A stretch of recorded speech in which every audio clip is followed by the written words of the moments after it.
Welcome everyone to Mail Fuzz News. It is your Tuesday edition. It is the first news of the week. Couple of things from the weekend and a few things from today, which today being Monday. Mainly trailer day, more than anything, both in movie and TV side of things. So I'm going to forgo the normal format and then go with more of the sort of the heavy hitter things packaged together, because there's a few Star Trek things together. Yes, I believe today is First Contact Day. It is indeed First Contact Day. The 5th of April is the First Contact. It's when humans interacted with Vulcans for the first time in Star Trek lore. Hence why there's a bunch of Star Trek news today. A couple of movie things first, though. A couple of movie trailers first. Space Jam: A New Legacy. Up until now, I probably should call it Space Jam 2. Maybe is that the full title? That's what the trailer says. Space Jam: A New Legacy. That's the title of the movie. With the Serververse, which is That's a terrible name. Which is the weird world that our celebrity basketball player falls into. LeBron James falls into. Effectively, it feels like Space HBO Jam. Max. Oh sure, but it feels like Space Jam had a baby with Ready Player One, and that seems to be the premise of this movie. I've been using Wreck-It Ralph as a comparison before seeing this trailer. Kind of just what it sounded like. Yeah, I was getting major Ready Player One vibes from this. Not only because it was having casual references to a bunch of Warner Brothers own things, because Game of Thrones is there, and there's King Kong's there, Iron Giant's there. I mean, Iron Giant's even in Ready Player One, which is a direct parallel. But just also the look of it, the fact that there's a lot of it where it's CG as opposed to when he first gets sent to the Looney Tunes world, he goes to Toon World. It is 2D animation, which notably he also turns into 2D animation, which did not happen in the original Space Jam. Michael Jordan was always human. But then once it turns into the shared world where they're going to play this basketball game, all the cartoon characters turn into 3D CG versions of themselves as opposed to the traditional 2D. Fine. It's fine. I feel like part of the charm, though, of Space Jam is the 2D animation mixed with the live action. I agree, but I mean, that's not the problem with this trailer, is it? Let's be honest. Or more to the point, I know technically it wasn't always actually 2D, but it emulated 2D animation. It always tried to look like 2D animation. Mr. James here isn't an actor, and that is very clear in a few of the scenes in this trailer. Other than that, it's kind of just redoing the plot of the first one. But for all the weird things that we just said, for all the premise that I just threw at you, ultimately it's just we have to win a basketball game. Here's a team of villains that we're going to have to beat. Oh, I want all these Warner Brothers characters since we're in Warner Brothers digital world apparently. And Bugs Bunny says, "Nope, here's the team," and it's the Looney Tunes. And it's like, oh shit, I have to train these, and they're all shit at basketball, which I guess implies that the first one didn't happen because they're all terrible. Yeah, I guess so. I mean, unless maybe their skills don't transfer to 3D animation. I mean, maybe there'll be a line. Maybe there'll be a line saying, "Oh, we got kind of good one year, but that was like 20 years ago," and that's fine if that's in the movie. Cool, but in the trailer, there's no indication, as far as I could tell, that there was any reference to them having done this before. No, I don't remember there being anything. So it's just, yeah. I've been feeling for a while like, really, who wanted this movie? And then seeing what it is, like saying, Ready Player One, kind of just here's all the stuff. Like it's an excuse to have a bunch of cameos. It's like, why? It's a gateway for younger kids to suddenly become aware of a lot of other Warner Brothers things that they can later want to buy merchandise of. I have seen, like, obviously you mentioned Game of Thrones, but obviously the internet has already gone over this with a fine-tooth comb. Apparently there are some properties that are very not child-friendly, kind of just in there, and it's like, why? Who's that for? As for the adults who take the kids to go see it, that's the stuff in the background that we'll go, oh hey, there's a reference to, I don't know. And then we can go back to being bored. Debbie Does Dallas or something, I don't know. Whatever the adult references are, I don't know. Oh, that was the first thing that came to mind. I don't know. I was trying to think of something. And I'm like, okay, this is the the most famous porn title. There's what popped out of my head. But is it the most Yeah. famous? Either that or Deep Throat. Those are the two. I'd say probably Deep Throat, but yeah, those are definitely the two. they are, yeah.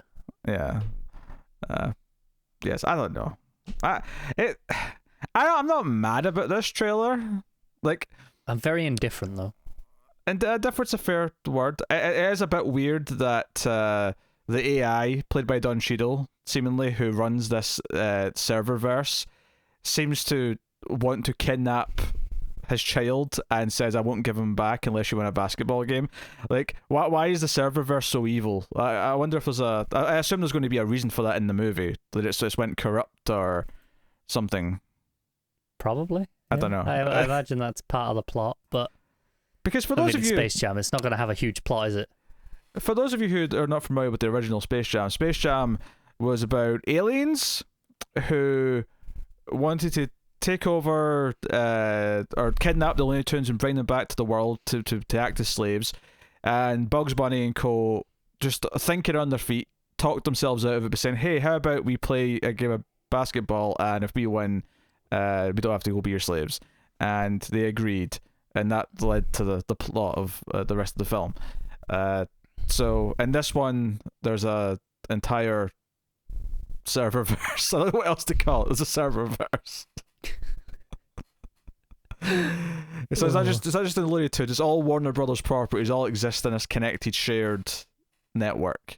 It's almost a little disappointing that at the end of it, it is just you know your team's the Looney Tunes. Like, I feel like the appeal of, okay, we're gonna do another one, you know, and this time, you know, it's the whole serververse is, don't restrict your team to just the Looney Tunes. Well, that was the thing. There's the one moment in the trailer where he says, "Okay, I want King Kong, Superman, and something else," and I thought, Gandalf and Iron Giant. Yeah, give me this movie. Give me King Kong and Superman playing basketball together.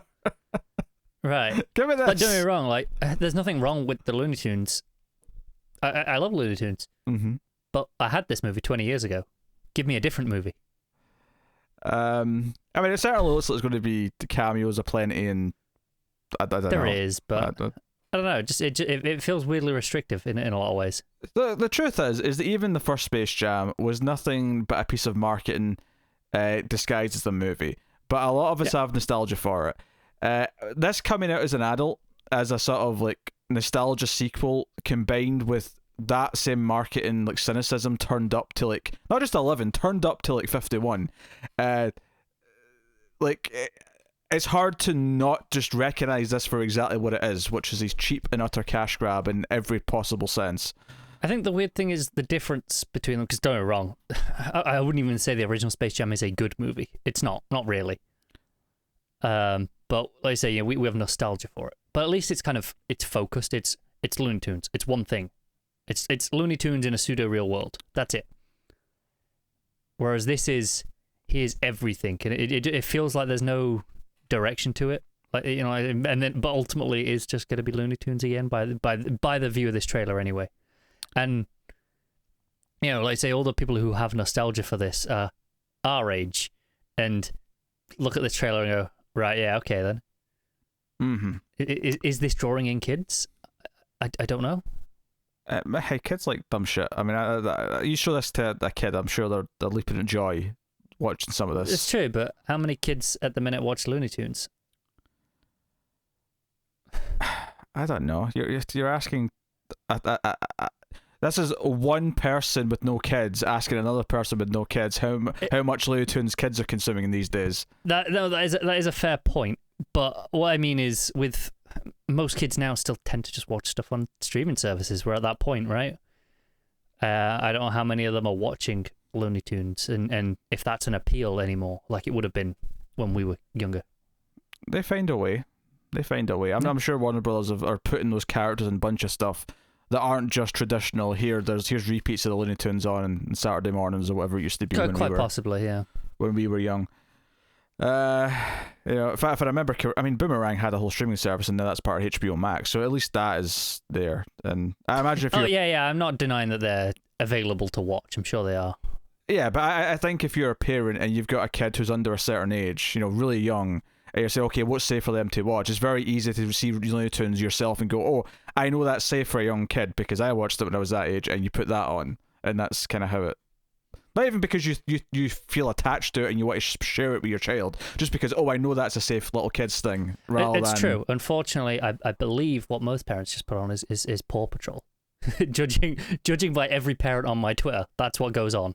I don't know what Paw Patrol is, but I'll take your word for it. I don't want to know. This is not the place for it. I wasn't going to tell you. All right. Don't worry.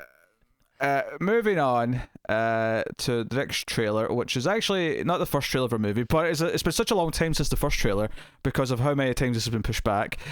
Black Widow got a new trailer. It's coming out in July, of course. It's one of these $30 premium purchases on Disney Plus. They finally caved. Yes. / theatrical release. Although, but given how Godzilla vs Kong's doing right now, it may actually do quite well with that combination. Yeah, that seems to have been doing fine. I mean, all things considered, very well, but overall, fine. Overall, Connor, it's got a legit chance of beating King of the Monsters worldwide. Oh, fair enough. I thought it was trailing behind. And that did kind of mediocre, don't get me wrong, but the fact that this in a pandemic is doing better... I honestly, last time I saw the numbers, it was trailing behind by a reasonable amount, but not so much that it was, like, not explainable by the current situation. Well, it's almost at 300 million worldwide, and it's only been a week. Enough. So, you know. Anyway, yeah. So new trailer for Black Widow. This one goes really Avengers heavy. It has the Avengers theme kind of integrated into it, including a sort of female vocals version towards the end. Yeah. It's a solid trailer. I think as far as banking on people caring about all the the previous movies and like her place in the Avengers, and so I feel bad for this movie in some ways. I think it had a short end of the stick, even to begin with, because of the choice to not do her movie until after her character had already kind of ended her story. So by its nature, already feels kind of tacked on, just as it was, even without the pandemic and delays. And it being the first movie after, the big ones. And it already felt like, okay, it's a big ask. And it's not that it won't be important, because they're introducing other characters that are going to go forward. Florence Pugh is going to show up in something else later in this year, which is why they had to get this out this year. But you add on the pandemic, you add on all the delays, and you have this movie that is coming out after a 2-year drought. It'll be, because Spider-Man Far From Home, which was the last Marvel Cinematic Universe movie, came out in July 2019. I'm just making sure. So it'll be almost right. Exactly 2 years. Yeah, it'll be almost exactly 2 years. Now, obviously, the MCU shows did start earlier this year, so there has been something. Agents of S.H.I.E.L.D., if you want to count that, was on last year, so there has been little things, kind of, but not the movies, which are the main thing. Yeah. And here we have this, and it looks perfectly fine. It looks like it'll probably have some of the Marvel humor, if you're into that. It looks like it'll have some decent action, but it doesn't look at anything special or spectacular.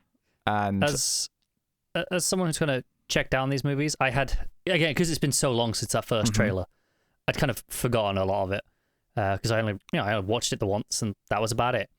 I ended up feeling deja vu at having the same feeling as, oh, hey, this looks okay. It's kind of doing spy thriller stuff. I like spy thrillers. And then it gets to the giant action set piece. I went, yes, this. Or it's like, oh, it's a Marvel movie. Yeah. To be fair to it, at least the action set piece you're talking about with her, in the sky, is the same one in both trailers. So it's a good indication that might be the only set piece of that kind in the movie. Yes. The rest maybe absolutely. I'm not. Yeah. It's just, it was one of those where I remember feeling this in the original trailer where, like, this movie didn't need this. Surely. It could have stayed lower level than this. No. But, yeah. I guess that's what these movies are. It's fine. I do think it's a better trailer than the first one, though.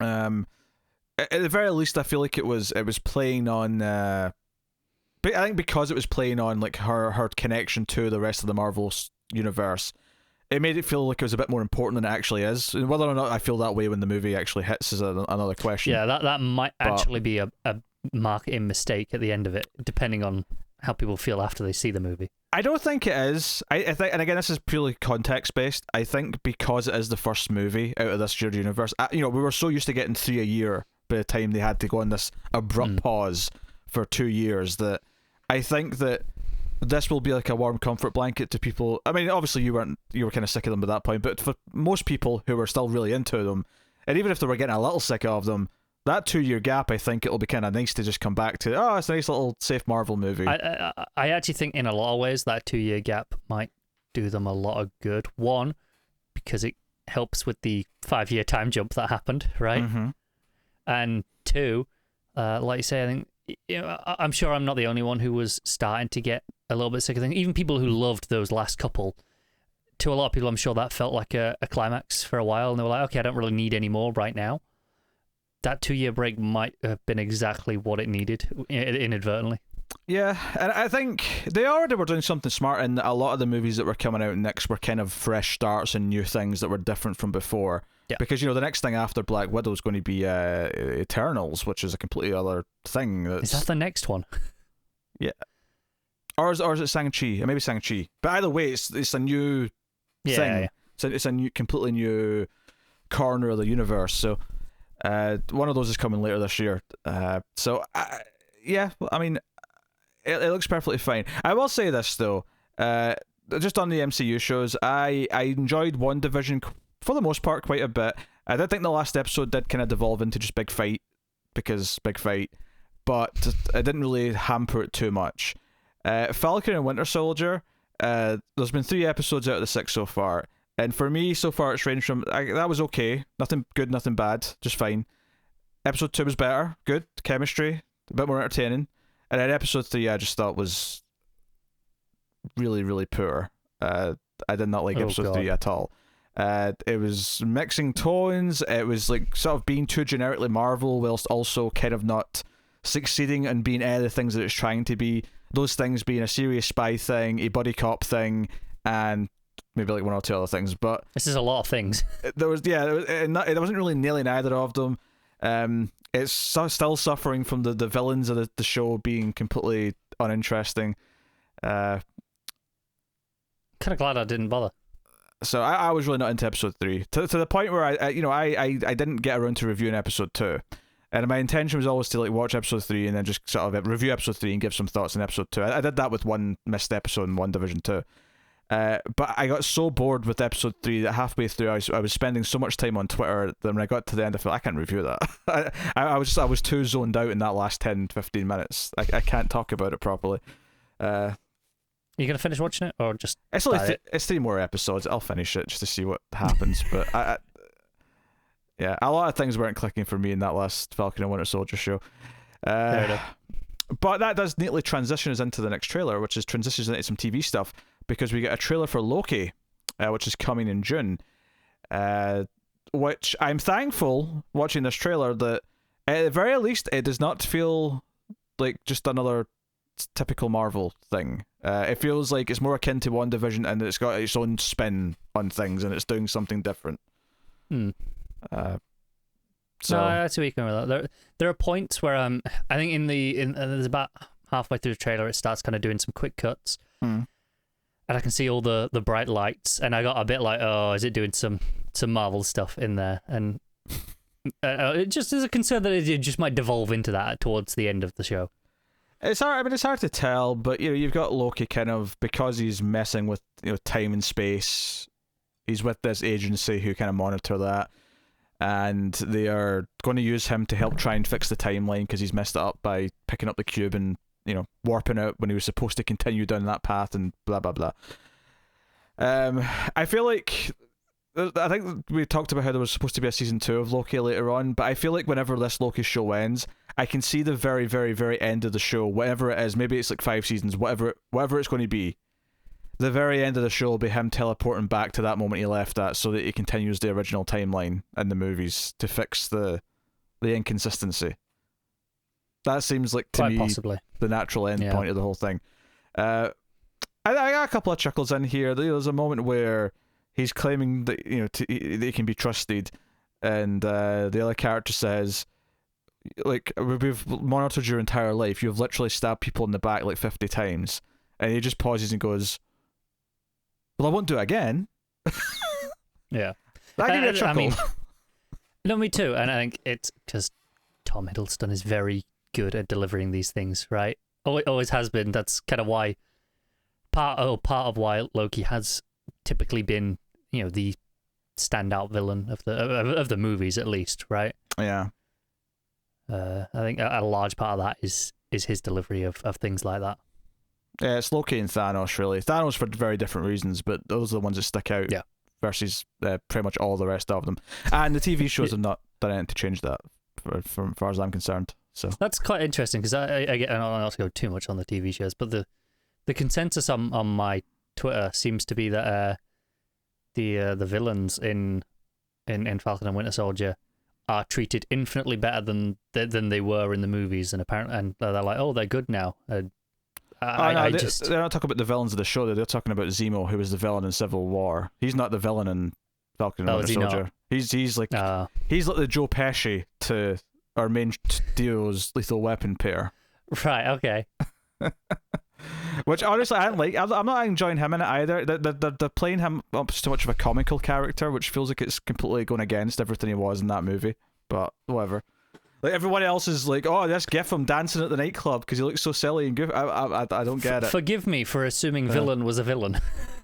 He's not the villain in this though. No, I know, that's what I mean. Forgive me for assuming that. There's a group called the Flag Smashers that are the villain in the show, or villains, I suppose. And every time it cuts to them, I'm just like, oh my god, I'm falling asleep. They're so boring. Wait. Better or worse than drug popping dude from, was it Jessica Jones? Season 1? Oh, not as bad as that. I mean, he was... that was something else. I can't remember which show it was, which is really bad. Oh, the popping dude, that was Jessica Jones. Jessica Jones, okay. Yeah, okay. Loki trailer looks alright. I'm curious to see how it pans out. I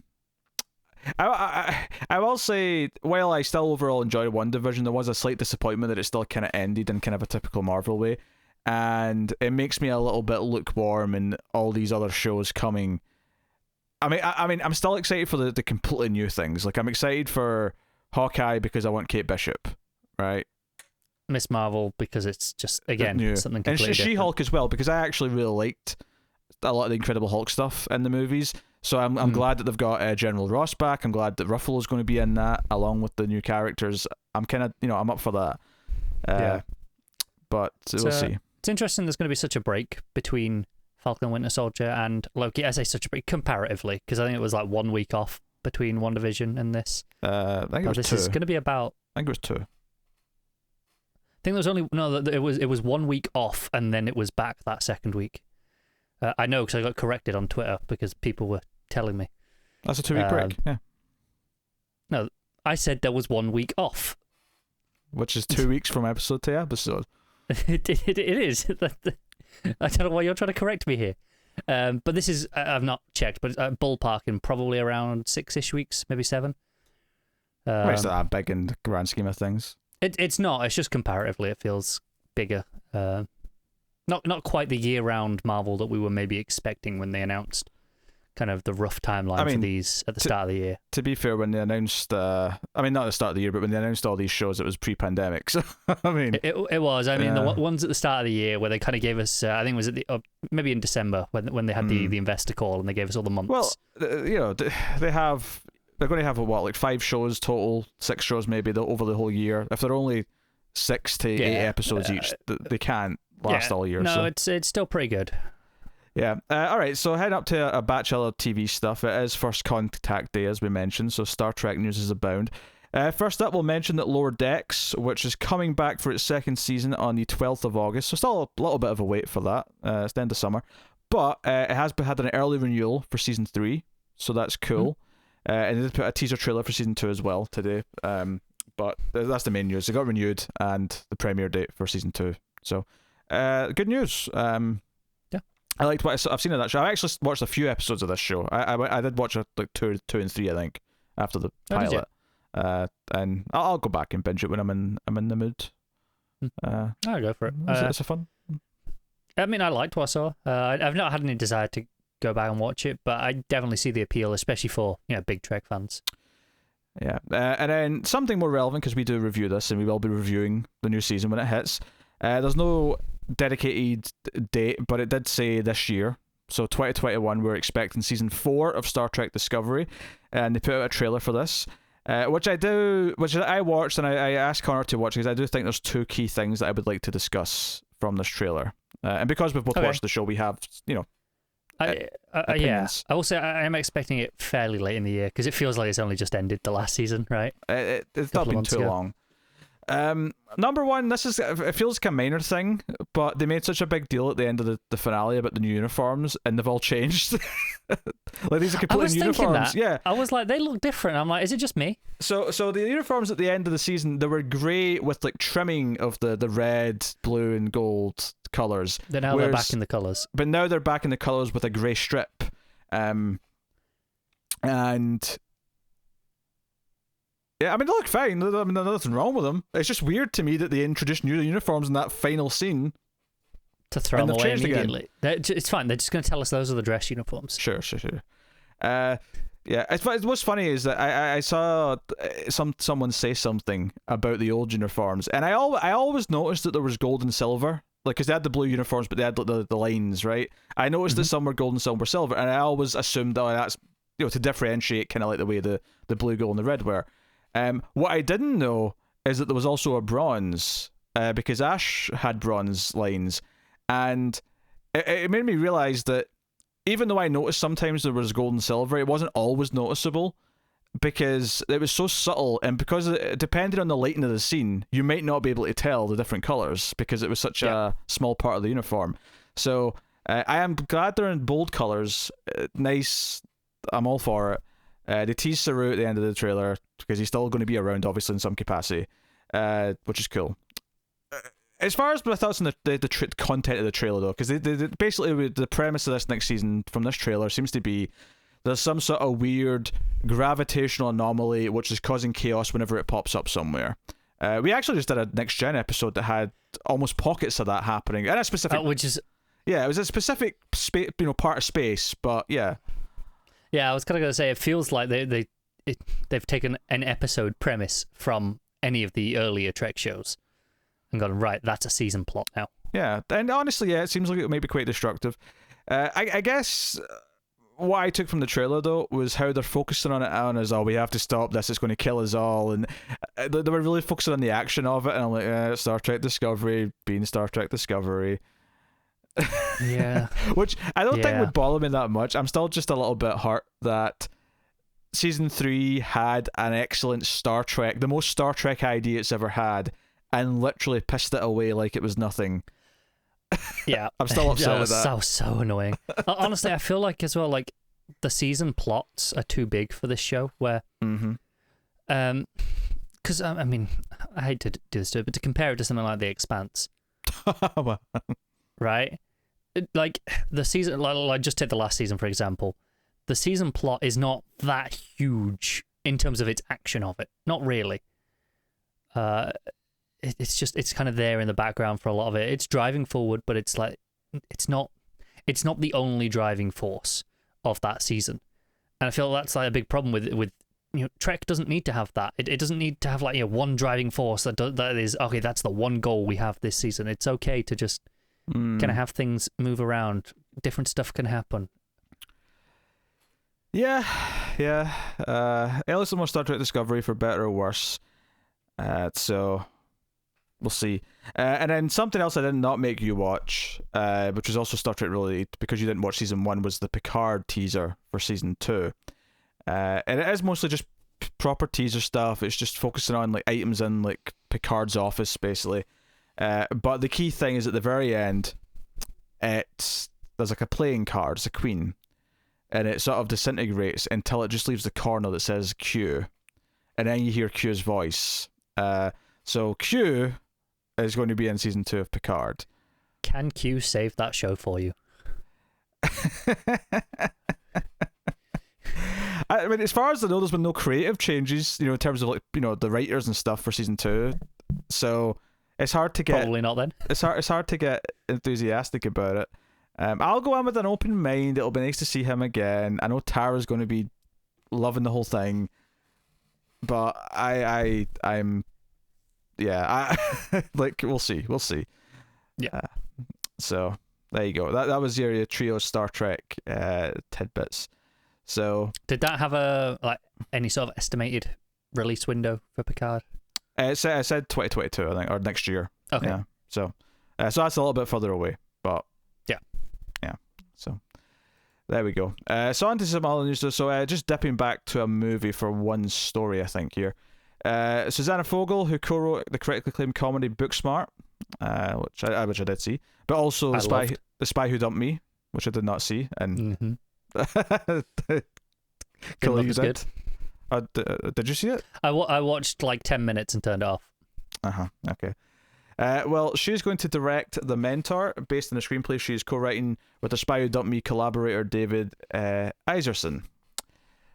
So the film is described as a character-driven action movie about two women of different generations navigating their fraught relationship in the workplace, the job at hand, the pursuit of an international fugitive arms dealer. Not a lot to go on, really. It sounds kind of generic based on that. But yeah, I mean, outside, I suppose, of the pair being two generations of women, I suppose that's the one thing that's slightly unique about it. But other than that, it is, and I'm assuming it's going to have the comedy angle again, right? I was hoping when it said the job at hand ? And then it was like the final sentence. I was hoping there was going to be something in that final sentence to give it a spin, like a spark, like the job at hand, tracking down the world's big donut thief or something. I don't know, something different, something funny or whatever. But it was just an arms dealer. Oh, it's just a normal bad guy. Okay, there's nothing different about it. So there you go. That is that. All right, some TV stuff. The Right Stuff. Funnily enough, The Right Stuff has been cancelled by Disney Plus after one season. This is the show based on the original astronauts and the space race and all that stuff. It was a movie, of course, back in the 80s. Well, apparently the makers of it are going to be shopping it around. They want to try and find a home for it, but Disney Plus have cancelled it. So is that their first proper cancellation of something that's aired, not just? I think it is, yeah. Because I know they scrapped a few projects that were in development after they'd announced them, but I don't remember any other actual cancellations like this. This is one that kind of came from, because this was originally a National Geographic thing, which is technically part of Disney Plus too, but it kind of morphed into a Disney Plus thing. As they were sort of prepping all that. So, yeah. But apparently, so it's Warner Bros. Television who made it though, so there's a very good chance it'll end up, if not HBO Max, then something else that Warner Bros. Own might be a obvious place for it. It feels like as long as it's not too expensive to make, that might be good just for the marketing optics of look, we can pick up what they're not going to give you. Yeah. So, yeah, we'll see if it lands anywhere. I never actually checked it out. I enjoyed the movie well enough, but so there you go. Next up, Walking Dead's final season is premiering on the 22nd of August. This is the 11th season. It is how many was it? 24 episode season, which will not end until late 2022. So they're splitting it up into chunks, which they've always kind of split. It's an A and B, which they've done for a while, haven't they? Yeah, they've always kind of split it in half and done 8, because I think it's usually been 16 episodes. So they've always done 8 and then a break, and then it comes back in the spring for its other 8. But this is 24, so it's got 3 batches of 8, I guess. So it'll have another batch of 8 late next year. What's funny though is that 2 of the main characters, which are Daryl, Norman Reedus' character, and Carol, they're going to have their own spin-off after the show ends. So, which, I mean, spiritually, that'll just be season 12. I mean, it might have a different name technically, but I forgot they were going to. God, there's so much Walking Dead. I know. Well, keep in mind, Fear the Walking Dead's on season 7 or something like that now, and then that third one started, or is going to start. Who knows? It could be 4 seasons in by now, for all we know. I don't think it is, but it does mean that. So this will be the 4th Walking Dead show, but it's replacing the original, so it'll still just be 3 running at the same time. So I guess that's the cap. It's 3 running at the same time. It's worth mentioning season 10 did get expanded as well, because they had the finale left to do, and I think they ended up expanding it to do 5 or 6 extra episodes during the pandemic. So they've been milking it. They've been milking it for everything it's worth. They do not want this to end. They're like, we just need the money. It's the cash cow. Hey, if they're funneling all the money from this into Better Call Saul's final season, I'm okay with it. Just keep doing it. Let's not forget they've got the movies that they're doing as well. Of course, yes. Because Rick's not gone. He's going to be back for we got movies. a Rick movie, yeah. Movie trilogy, I think, because it was the it a trilogy? It was definitely more than one. It was never just one movie. I remember them announcing multiple movies. I don't remember if it was all Rick or if it was this one's a Rick movie and then there's going to be other ones. I assumed it was like a Rick trilogy.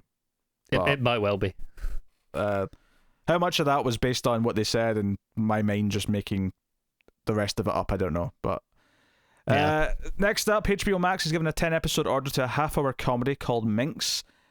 So I remember actually talking about this when it was in early development, but we have like leads for it now as well. So this is going to be headlined by Ophelia Lovibond and Jake Johnson, which means Matt is definitely going to watch it. And this is HBO Max show, which also stars Idara Victor, Jessica Lowe, Lennon Param, Michael Agarano. It was really tough to say Aragano, but it's Agarano. And then Oscar Montoya. So this is set in 1970s Los Angeles. Minx, written by Rappaport, centers around an earnest young feminist who joins forces with a low-rent publisher to create the first erotic magazine for women. So I remember talking about this when it was in early development, but now it has some big cast members to go with it. So, cool. And the last thing on the news today, it's another HBO Max half-hour show. Kristen Davis of Sex and the City fame and is doing a revival. She's one of the 3 returning... this is like when the Spice Girls lost the 1 member, but they still came back. That's what this is like. I mean, 4 out of 5 isn't too bad. Is 3 out of 4 better or worse? Percentage is lower, right? Yeah, 75% versus 80%. Well, then it's worse. That's worse, okay. So, but Kristen Davis is working on a second show, unrelated to Sex and the City, but presumably, coming back to that, there was maybe a lot of like stipulations that she got to do other things too, potentially. It's like, hey, maybe I'll come and do this if you make it worth my while. Yeah. So HBO Max has put in development a show called Deeds. This is a half-hour black comedy starring executive produced by Davis, from Ellen Pompeo's Calamity Jane production company. Written by Michael Davidoff. Deeds is about a desperate a desperate realtor who embarks on an increasingly dark path when she's forced to team up with a drug-addicted, sociopathic young couple who soon discover that in the world of high-end LA real estate, when it comes to immorality, I almost said immortality, when it comes to immorality and cutthroat behavior, they're outmatched. Ooh, thrilling.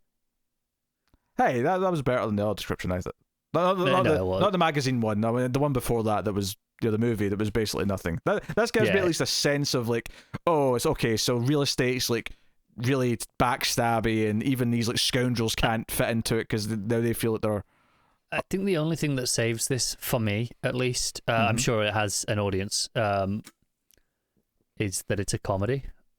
Sure. I mean, I guess that'll be the point, though, right? I mean, it will, but like maybe there's some funny dark humor that can come out of this. Yeah. So there you go. That is the news for today. This edition that'll go out on Tuesday.